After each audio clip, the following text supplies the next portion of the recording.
നമ്മൾ പലപ്പോഴും ചില ആളുകളുടെ ഒരു സ്വഭാവം കണ്ടിട്ടുള്ളത് അവർ നിരന്തരമായിട്ട് ഇങ്ങനെ ഹോസ്പിറ്റലിൽ പോയിട്ട് ഇങ്ങനെ അവരെ ഫിസിക്കൽ ചെക്കപ്പ് ഇങ്ങനെ നടത്തിക്കൊണ്ടിരിക്കുക. ഇപ്പം നമ്മൾ പറയുകയാണ് ഇയാൾക്ക് ഒരു അസുഖവും ഇല്ല, ഇവൻ ഒരുപാട് ഡോക്ടേഴ്സ് പറഞ്ഞു നിങ്ങൾക്ക് ഒരു കുഴപ്പമില്ല, ഒരു അസുഖവും ഇല്ല എന്ന് പറഞ്ഞു കഴിഞ്ഞാലും വീണ്ടും വീണ്ടും ഇങ്ങനെ ഡോക്ടേഴ്സിനെ മാറ്റി കാണിക്കുക, ഹോസ്പിറ്റൽസ് മാറ്റി കാണിക്കുക, പല ചെക്കപ്പുകൾ നടത്തുക, പല ട്രീറ്റ്മെന്റ്സ് ചെയ്യാൻ വേണ്ടിയിട്ട് നോക്കുക. അപ്പം പിന്നെ കോഗ്നിഷൻ എന്ന് പറഞ്ഞു കഴിഞ്ഞാൽ നമ്മളുടെ ചിന്താ രീതികളും കാര്യങ്ങളൊക്കെയാണ്. അപ്പം അതിലുള്ള സാരമായിട്ടുള്ള പ്രശ്നങ്ങൾ കാരണമാണ് ഇവരിങ്ങനെ ഒരു സൊമാറ്റോഫോം ആ ഒരു രീതിയിലുള്ള ഡിസോർഡർ കാറ്റഗറിയിലോട്ട് മാറുന്നത്. ഹലോ, ഞാൻ രാഹിന ഫസ്മി, ഹെയിൽ ആൻഡ് ഹാപ്പിനെസ്സിലെ കൺസൾട്ടന്റ് സൈക്കോളജിസ്റ്റ് ആണ്. നമ്മൾ പലപ്പോഴും ചില ആളുകളുടെ ഒരു സ്വഭാവം കണ്ടിട്ടുള്ളത് അവർ നിരന്തരമായിട്ട് ഇങ്ങനെ ഹോസ്പിറ്റലിൽ പോയിട്ട് ഇങ്ങനെ അവരെ ഫിസിക്കൽ ചെക്കപ്പ് ഇങ്ങനെ നടത്തിക്കൊണ്ടിരിക്കുക. ഇപ്പം നമ്മൾ പറയുകയാണ് ഇയാൾക്ക് ഒരു അസുഖവും ഇല്ല, ഇവൻ ഒരുപാട് ഡോക്ടേഴ്സ് പറഞ്ഞു നിങ്ങൾക്ക് ഒരു കുഴപ്പമില്ല, ഒരു അസുഖവും ഇല്ല എന്ന് പറഞ്ഞു കഴിഞ്ഞാലും വീണ്ടും വീണ്ടും ഇങ്ങനെ ഡോക്ടേഴ്സിനെ മാറ്റി കാണിക്കുക, ഹോസ്പിറ്റൽസ് മാറ്റി കാണിക്കുക, പല ചെക്കപ്പുകൾ നടത്തുക, പല ട്രീറ്റ്മെന്റ്സ് ചെയ്യാൻ വേണ്ടിയിട്ട് നോക്കുക. ഇങ്ങനെ എത്ര അഷുറൻസ് കൊടുത്താലും, അതായത് എത്ര എക്സ്പേർട്ട് ആയിട്ടുള്ള ഒരു ഡോക്ടർ പറയുകയാണ് നിങ്ങൾക്ക് ഒരു പ്രശ്നമില്ല എന്ന് പറഞ്ഞു കഴിഞ്ഞാലും അത് വിശ്വസിക്കാൻ പറ്റാണ്ട് എനിക്ക് എന്തോ ഒരു അസുഖം ഉണ്ട്, എനിക്ക് ഒരു പ്രശ്നമുണ്ട് എന്ന് ഉറച്ച് വിശ്വസിച്ച് അതിൻ്റെ ബുദ്ധിമുട്ടും കാരണങ്ങളൊക്കെ ആയിട്ട് ഒരുപാട് ഹോസ്പിറ്റലിൽ കയറി ഇറങ്ങി ഒരുപാട് ടെസ്റ്റുകളൊക്കെ എടുത്തിട്ട് ബുദ്ധിമുട്ടുന്ന ചില ആൾക്കാരെ നമ്മൾ കണ്ടിട്ടുണ്ട്. നമ്മൾ സൈക്കോളജിക്കലി നോക്കുന്ന സമയത്ത് ഇതൊരു മെൻ്റൽ ഹെൽത്ത് ഇഷ്യൂ ആണ്. അതായത് നമ്മൾ സൊമാറ്റിക് സിംറ്റം ഡിസോർഡർ എന്നൊക്കെയാണ് അതിന് പറയാറുള്ളത്. ഇതിൽ പ്രധാനമായിട്ടും ഉണ്ടാവുക എന്താ വെച്ച് കഴിഞ്ഞാൽ അത് എക്സ്പീരിയൻസ് ചെയ്യുന്ന വ്യക്തിക്ക് അയാൾക്ക് എന്തോ ഒരു പ്രശ്നമുണ്ട്, അതായത് ഫിസിക്കലി ശാരീരികമായിട്ട് അയാൾക്ക് എന്തോ ഒരു ബുദ്ധിമുട്ടുണ്ട് എന്നുള്ള ഒരു വല്ലാത്തൊരു തോന്നൽ. അത് വെറുതെ തോന്നുമല്ല, അത് ഉണ്ട് എന്നങ്ങോട്ട് വിശ്വസിക്കുന്ന രീതിയിലായിരിക്കും അയാൾക്ക് ഉണ്ടാവുക എന്നുള്ളത്. അപ്പം എത്ര ചെക്കപ്പ് എടുത്തിട്ട് എല്ലാ ചെക്കപ്പിലും ഒരു പ്രശ്നം ഉണ്ടാവില്ല, എല്ലാ ഡോക്ടേഴ്സും പറയും നിങ്ങൾക്കൊരു പ്രശ്നമില്ല എന്ന് പറഞ്ഞു കഴിഞ്ഞാലും അവർക്കത് വിശ്വസിക്കാൻ പറ്റുന്നില്ല. കാരണം അവരത് ജെന്യൂൻ ആയിട്ട് അവർക്കത് ഫീൽ ചെയ്യുന്നത്. ചില ആൾക്കാരുണ്ടാവും ഇപ്പം എന്തെങ്കിലും കാര്യങ്ങൾ സാധിക്കാനോ എന്തെങ്കിലും പണിയിൽ നിന്ന് രക്ഷപ്പെടാനൊക്കെ വേണ്ടിയിട്ട് എനിക്ക് വയ്യ, എനിക്ക് പ്രശ്നമാണ്, എനിക്ക് കുറച്ച് ബുദ്ധിമുട്ടുണ്ട്, ഫിസിക്കലി ഞാൻ ഓക്കെ അല്ല എന്നൊക്കെ പറയും. പക്ഷേ ഇങ്ങനെ ഒരു ഡിസോർഡർ കാറ്റഗറിയിലോട്ട് പോകുന്ന ആൾക്കാർ 1-2 ദിവസമോ അല്ലെങ്കിൽ ആഴ്ചയിൽ 2-3 ദിവസം മാത്രമായിരിക്കില്ല ഇവർ ഈ ഒരു സ്വഭാവം ഉണ്ടാവുക. ക്രോണിക് ആയിട്ട്, അതായത് ഒരുപാട് കാലമായിട്ട് ഇവർക്ക് ഇതേ പാറ്റേൺ ആയിരിക്കും. അതായത് എന്തോ ഒരു അസുഖം എനിക്ക് ഉണ്ട് എന്നുള്ള ഒരു തോന്നൽ കാരണം ഒരുപാട് ഹോസ്പിറ്റലുകളിൽ പോവുക. ചിലപ്പോൾ അവർ ദൂര സ്ഥലങ്ങളിലുള്ള ഡോക്ടർമാരൊക്കെ കണ്ടുപിടിച്ച് എനിക്ക് എന്തെങ്കിലും പ്രശ്നം ഉണ്ടോ എന്ന് നോക്കണം എന്നുള്ള രീതിയിൽ ഒരുപാട് ഇവരെ ടൈമും ഇവരുടെ ലൈഫിൽ ഒരുപാട് കാര്യങ്ങൾ ഇവർ മാറ്റി വെച്ചിട്ട് ഒരുപാട് സമയം ഇതിന് വേണ്ടിയിട്ട് സ്പെൻഡ് ചെയ്യുന്ന ഒരു അവസ്ഥയായിരിക്കും പലപ്പോഴും കാണാറുള്ളത് എന്നുള്ളത്. അപ്പം ആളുകൾ പറയും ഇയാൾക്ക് എന്തിനാണ് ഒരുപാട് ഡോക്ടേഴ്സ് പറഞ്ഞിട്ടും വീണ്ടും ഇങ്ങനെ തന്നെ ചെയ്യുന്നത് എന്നുള്ളത്. പക്ഷെ അത് എക്സ്പീരിയൻസ് ചെയ്യുന്ന വ്യക്തിയെ സംബന്ധിച്ചിടത്തോളം അയാൾക്കത് വല്ലാത്തൊരു പ്രയാസമുള്ള സിറ്റുവേഷൻ ആയിരിക്കും എന്നുള്ളത്.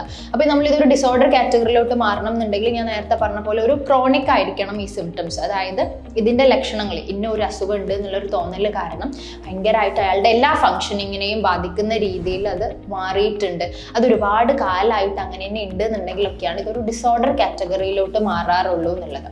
ഇവിടെ നമ്മൾ നോക്കുന്ന സമയത്ത് സാധാരണ ഒരു അസുഖം ഉണ്ടാവുന്ന സമയത്ത് ഒരാളുടെ അടുത്ത് നിന്ന് ഉണ്ടാവുന്ന ഒരു രീതിയിലുള്ള ഇമോഷൻസ് ഒന്നും ആയിരിക്കില്ല. അത് അതിൻ്റെ ഒരു ടോപ്പ് ലെവലിലായിരിക്കും ഉണ്ടാവുക. ചെറിയൊരു വയറുവേദന ഉണ്ടായാൽ സാധാരണ ഒരാൾ എങ്ങനെയായിരിക്കും അതിനോട് റിയാക്ട് ചെയ്യുക എന്നുള്ള പോലെ അല്ലായിരിക്കും. ഇങ്ങനെയുള്ള ഒരു ഡിസോർഡർ കാറ്റഗറിയിലോട്ട് വരുമ്പം ഇവർ കുറച്ചും കൂടി അത് വല്ലാത്ത ഒരു രീതിയിൽ കുറച്ചും അധികം ഡേഞ്ചറസ് ആയിട്ട് ഭയങ്കര പ്രശ്നമുണ്ട് എന്നുള്ള രീതിയിലായിരിക്കും അതിനെ കാണുന്നുണ്ടാവുക എന്നുള്ളത്.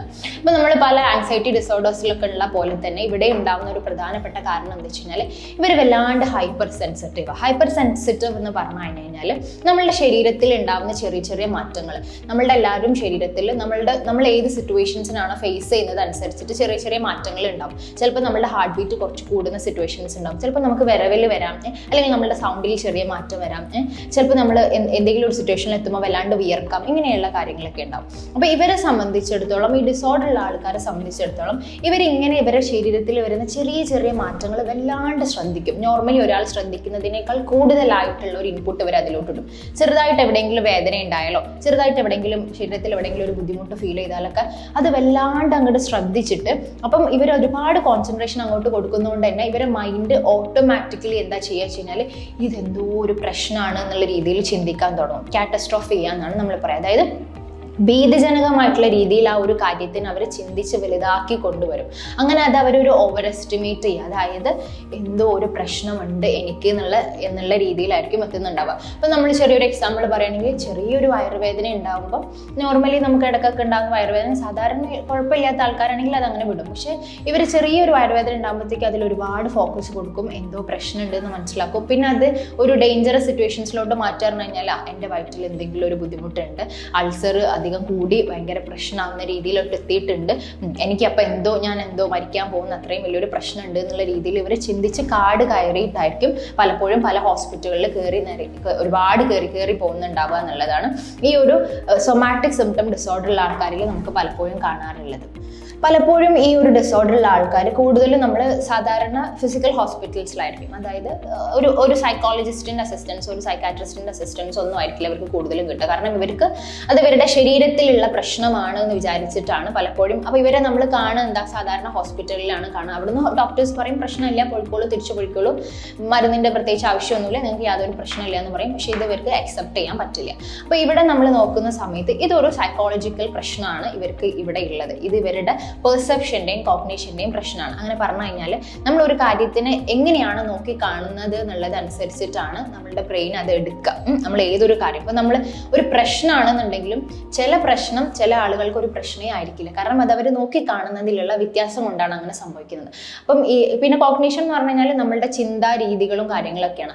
അപ്പം അതിലുള്ള സാരമായിട്ടുള്ള പ്രശ്നങ്ങൾ കാരണമാണ് ഇവരിങ്ങനെയോട് ഒരു സൊമാറ്റോഫോം ആ ഒരു രീതിയിലുള്ള ഡിസോർഡർ കാറ്റഗറിയിലോട്ട് മാറുന്നത്. അപ്പോൾ ഇവർക്ക് ഒരു സൈക്കോളജിസ്റ്റിൻ്റെ അല്ലെങ്കിൽ ഒരു മെൻ്റൽ ഹെൽത്ത് എക്സ്പേർട്ടിൻ്റെ ഹെൽപ്പോട് കൂടിയിട്ട് ഇതിൽ നിന്ന് മാറി ചിന്തിക്കാനുള്ള ഒരു അവരുടെ ആ ഒരു കോഗ്നിഷനിൽ നമുക്ക് ചേഞ്ച് വരുത്താൻ പറ്റും എന്നുള്ളതാണ്. അപ്പോൾ വേറെ ഒരു പുതിയ വീഡിയോയുമായിട്ട് നമുക്ക് വീണ്ടും കാണാം. Thank you.